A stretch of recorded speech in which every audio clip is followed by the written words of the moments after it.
Hi guys, I have spent quite a lot of time this weekend playing the Elder Scrolls Online, and by quite a lot of time I mean about 7 or 8 hours. Probably that's nothing compared to many of you. And the NDA has been lifted so we can show footage and discuss the game and so on. So that's what I thought I would do. Now I've already made a video regarding some of my criticisms of the interface for, inviting people to the guild and so on. It's minor criticisms, you can see that video as well, but it is minor criticisms, things that are probably quite easy for them to fix. So I don't really think those count against them at this stage, certainly not in the beta phase. But to be honest, the problems I outlined were really the sort of problems only somebody who is administering a guild with quite a few people might encounter. And probably then even only in the initial stages when there is a massive, a lot of people applying to join the guild, so to speak. But what about the rest of the game? What's my opinion as to how this game is going to shape up, both as an Elder Scrolls game and as an MMORPG?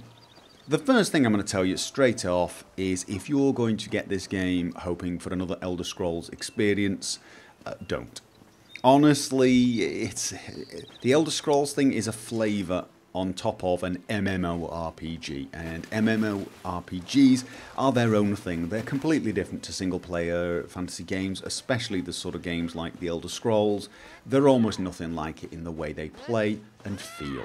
So if you're hoping for an immersive experience where you get completely drowned in the Elder Scrolls world and lore, and you're the saviour of the world once more, battling a mighty foot, forget it. It doesn't feel that way. I didn't expect it to be honest, and I don't think many people did. If you're an Elder Scrolls fan, but you're not a fan of MMORPGs, you're probably not going to want to even look at this game. I don't think you need to worry about it. Oh, is it changing the lore? Will it break the way I feel about the Elder Scrolls? No, honestly, it seems literally outside of the Elder Scrolls series, and I got that feeling from the moment go. Even during the character creation. The character creation is bizarrely non-Elder Scrolls. And by that I mean the races don't look like Elder Scrolls races. The elves look like more like elves from Lord of the Rings. They've just got pointy ears and that's about it. Maybe different skin colour, but honestly, they just look like humans with sort of slightly pretty faces and pointy ears. Orcs look like elves with fake teeth. I mean, literally, the orcs looked so damned human, it was ridiculous. They don't look anything like orcs, in my opinion. The female orcs look pretty, and the male orcs, they just look like guys. So, right from the start, I just got this feeling of it not being Elder Scrolls. And the feeling continues. It's the way it starts as a typical Bethesda game, with you being a prisoner, apparently. However, apart from that, you're not going to be feeling like you're playing Morrowind or Oblivion or Skyrim. Just if that's what you were thinking, you are going to be disappointed. Don't check this game out.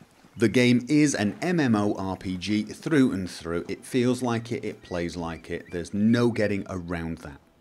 So the question is how does it play as an MMORPG? Well, I've played a few. But I'm not really an expert, and I don't play them much anymore, so I couldn't tell you, whether this is going to be a massive success or not. I can tell you it was quite a bit of fun. It has all of the elements you would expect. You get into the game, and there are just tons of quests all over the place, and they're the sort of quests that, just like any MMORPG, you almost don't care what the story is behind them.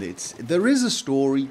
There is voice acting. The voice acting's pretty good, but for some reason, and this is true in a lot of MMORPGs, you just never feel quite as connected as you would in, say, Skyrim or Morrowind. You don't really feel like this quest is that important. And I think part of the reason for that is several thousand people have already done it and are going to do it and are doing it at the same time as you, and there's no way you can get around that feeling, I'm afraid. You know, you go off to free such and such a bandit from such and such a building, only to find 20 other people doing the exact same damned thing. They're all doing it, and they all manage to do it, and he spawns over and over again, and you release him. It's inevitable that that just isn't immersive. So it is an MMORPG through and through. But it is fun. I ran around with a couple of the guys from the guild. You know, you kill lots of things, you loot stuff, you try on new armor, you get different skills, you try them out, and so on. The game is fairly nice to look at. You know, the lighting is better than, say, the lighting in Skyrim, the default lighting. You get things like God rays, the lighting looks fairly nice. But I have to tell you, not as nice as a heavily modded Skyrim. If you use an ENB and a lot of extra mods on Skyrim, it's going to look better than the Elder Scrolls Online, in my opinion. But even if you compare it to the vanilla Skyrim, there is something missing with the Elder Scrolls Online. Now, I only visited one area, and apparently it's the worst area. But it isn't just the scenery that's the problem. For some reason, I think it's possibly because a lot of the people running around you are other player characters and they're all jumping and doing jumping animations. But there is something slightly less dramatic and slightly less real about how the world feels than Skyrim for some reason. It seems like it's pretty, and yet somehow I felt more like I was playing Oblivion or Morrowind. Everything really. It just didn't quite hit me the way Skyrim does. So, you know, looks nice, I guess, but, you know, it's not going to win any awards. I'm also not particularly impressed with the complete lack of voice communication. I understand that's possibly difficult. I do understand that's possibly, you know, hard for them to implement and keep that sort of bandwidth up and running. But when you get in a group with 3 other people, the groups are 4-man blocks, which it might seem a little small, but to be honest, I think it's kind of a nice size. It's a Left 4 Dead squad. You still don't feel like you're in a group. I mean, you're running around, there are hundreds of other people, and the only thing that distinguishes your group, your group, is they have these little arrows over their head, and you still have to look at the chat and type and so on. My suggestion is, if you're going to play this, you're going to need a TeamSpeak server or some type of voice comm for your friends. But that is actually how I would recommend this game be played anyway, and in fact, I think that's how that's how it's going to end up being, in my opinion.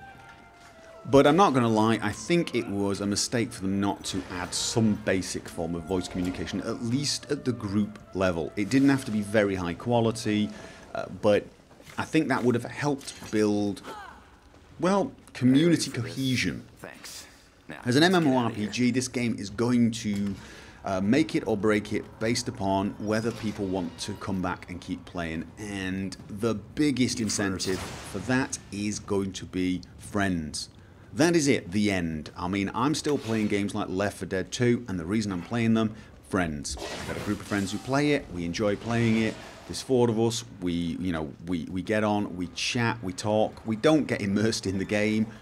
We're just having fun as a group, and I think, in the end, games like this, Elder Scrolls Online, is going to be that. If I continue playing, it will be because I'm having a good time interacting with the guild members, and possibly some regular group members that we do some, just do some dungeon crawling with. And it will require voice comms. I mean, it's one thing for me to, perhaps even stream it live and people can hear my comments, but then I have to read the chat. It's a whole other thing to just get 2 or 3 of you in a group, 4 maybe in a group, in a little chat room, voice communications, and just having fun. That is going to be the essential thing for me to be playing this. So, I mean, if I continue playing the Elder Scrolls, and I think I will probably have to look into buying a TeamSpeak server or something, and if we're going to use this for the guild, it would have to be a TeamSpeak server that can handle like 200 people at once or something, so it'd be fairly expensive. But I think that's going to be essential. And so in the end, my verdict is no surprise. As an Elder Scrolls game, not really. It's not going to replace Skyrim for me. It's not going to, stop me wanting to wait for the next Fallout game or the next Elder Scrolls game, the real one. As an MMORPG, yeah, it might work. It might work, and it might be a lot of fun, and it might be an interesting way for me to interact with, you know, my subscribers. If many of them play, if they just want to go on and just do a bit of messing around, it might be a kind of cool way to just have a little fun with you guys. But it won't be something I get completely obsessed with. I'm not going to devote my life. I'm not going to be, you know, raiding 5 nights a week and calculating dragon points and so on and so forth.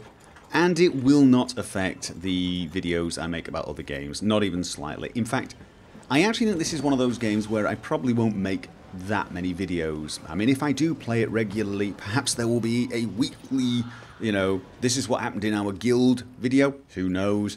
Perhaps there will be the odd live stream session, you know, and so on. But it will not be interfering with any of my other Let's Plays, and I will not be making Let's Play videos of this. It's just not the right type of game for that. So, if you were worried that this was somehow going to take over my channel, don't. Definitely not. The Skyrim Chapter 5 will be coming in a few weeks. The New Vegas will continue, as will several of the games I intend to play. And of course, I'm still hanging on, waiting for Fallout 4. God knows when that's going to be. Anyway, that is it. That is my verdict of the game. It looks pretty good as an MMORPG. I'm probably going to play it. It does give me a good opportunity to have some fun with you guys, which I think, you know, that could be a lot of fun in of itself.